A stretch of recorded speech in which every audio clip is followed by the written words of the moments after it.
So if you'd like to hike or camp in the backcountry, I'm going to share with you how to make real food and preserve it using the Harvest Right freeze dryer.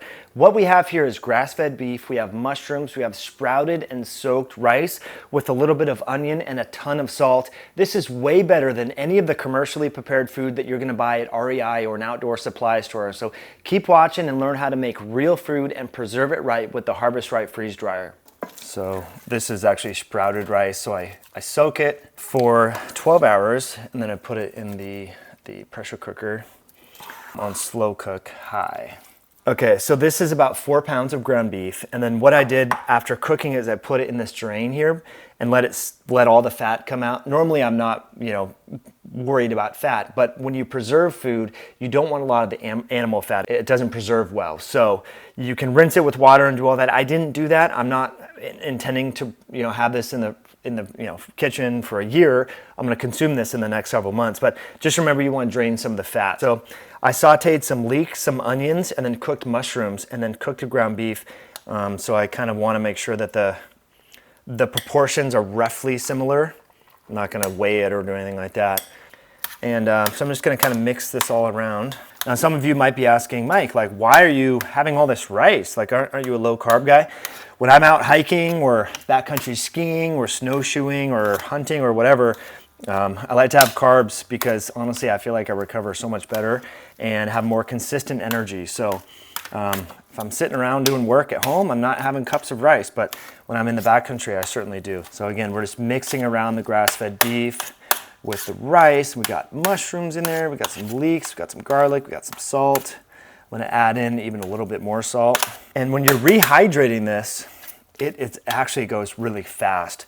I take my isobutane stove and just bring the water to a boil, and then it rehydrates in just literally minutes. Because as we've talked about, if you're a camper or a hiker, that stuff, the commercially prepared dehydrated food, friend, it is not good. A lot of people just put that hot water in bags. You're getting plastic and phthalates. I mean, it's not healthy to be consuming food in that way. Okay, so the thing with freeze drying is you want the levels to be even. So if you have one tray that's super high and one tray that's low, it's not gonna be an even removal of the water. So that's just the thing. The key here is get the fat out and make sure that the levels are even.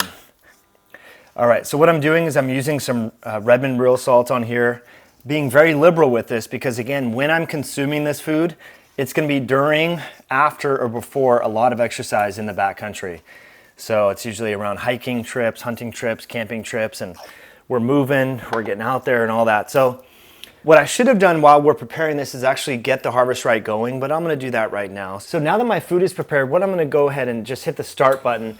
And what that's going to do is start to cool down the vacuum chamber, okay?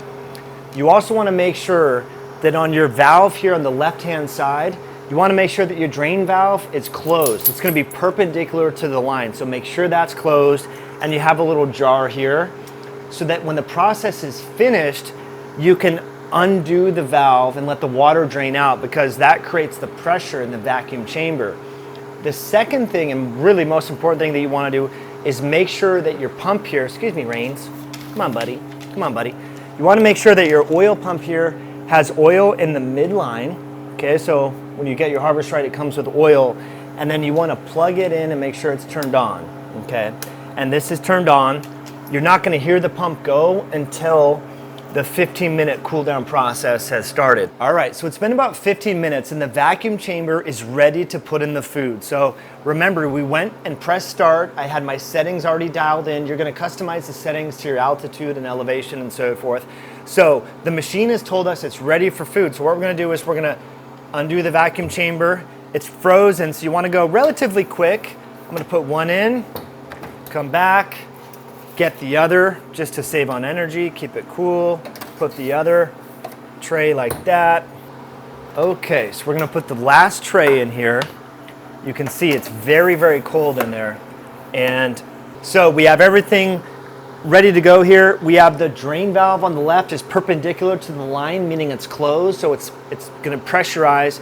We have our pump is plugged in, it's turned on. All we need to do is hit continue. And we are freezing. So It really depends based upon the sensors here, how long and how much based upon how much moisture is in the food, how long the process goes. It might be as short as 8 hours, it might be as long as 20 hours, it just depends. This rice did have a lot of moisture in there, so I'm gonna keep an eye on it, but when it's done, what I'm going to do is vacuum seal it in these Mylar bags that you saw earlier, and then we have preserved food. This is ready to go on a camping trip, on a hiking trip, on a hunting trip, on an outdoor exercise adventure, and I'm super excited to share with you the finished product. So Harvest Right makes an amazing product. Check out the links below. This is the medium unit with the oil pump. It's a great investment, friends, because you can eat real food when you're out in the backcountry, exercising, camping, or hiking. So as always, thanks for tuning in, and we'll catch you in a future video down the road.